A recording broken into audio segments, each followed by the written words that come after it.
कधीच नाही चुकणार तुमचे फेवरेट टीव्ही शोज झी5 सोबत, तेही एकदम फ्री।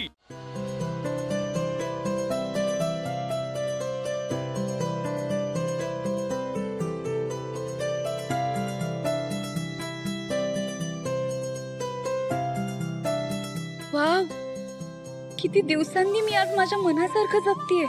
कुणाची भीती नाही, कसलंच टेन्शन नाही। किती छान वाटतंय मला। पाणीपुरी खाऊन झाली, आईस्क्रीम खाऊन झालं, गाणं पण गाऊन झालं, सगळंच तर करून झालंय। आता काय करू? सासवडला जाऊ का? पण तिकडे जाऊन घरी सांगू काय? बॅग न घेता अशीच का आलीये मी?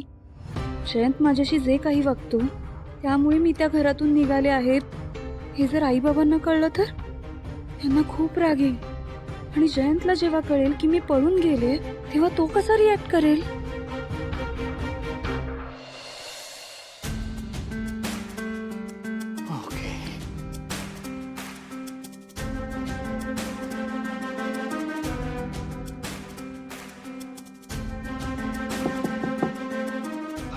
कम in.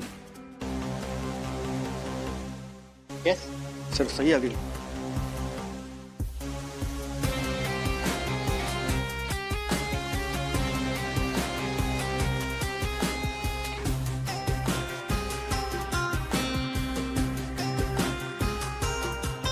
You believe me? Sir आपल्या कन्स्ट्रक्शन साईटवरून इंजिनियर आलेत। साईटवरती काहीतरी इमर्जन्सी आहे। इथं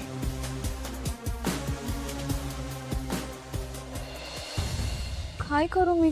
काहीच कळत नाहीये। म्हणजे घराबाहेर पडून सुद्धा कन्फ्युजच आहे मी। हे कन्फ्युजन फक्त एकच व्यक्ती क्लिअर करू शकते, मॅड। हो, मॅडच मला हेल्प करू शकतो। कारण जयंत सोबत जेव्हा लग्न करायचं कन्फ्युजन होतं, तेव्हा सुद्धा मॅडनेच मला हेल्प केली होती। काय करू? मॅडला कॉल करू का? मॅड तर माझे कॉलच उचलत नाहीये।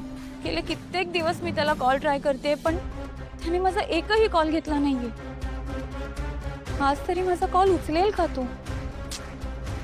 काय रे मॅड, आणि आता खूप गरज आहे तुझी मला।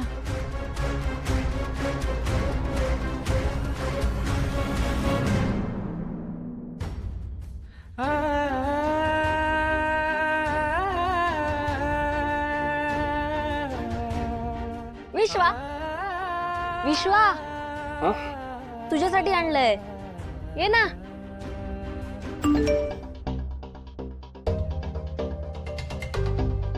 विश्वा, कुठं आहेस तू? हाँ इथेच आहे, बोल। नाही, असं इथे आहेस, पण तुझं लक्ष कुठं आहे? नाही नाही, आहे, लक्ष आहे, ऐकतोय मी, बोल ना। काहीही ऐकत नाहीयेस तू। मगाचपासून मी बोलतेय, तुझं सगळं लक्ष त्या फोन मध्ये। सांग बरं, शेवटचं वाक्य मी काय बोलले? हाँ? हाँ? हा हा, ती निवांत बसलेली मुलगी। गप्पा बस, तो विषय मी कधीच संपवलाय। हो का? झी5 ॲप डाउनलोड करा आणि पहा सर्व एपिसोड्स एकदम फ्री।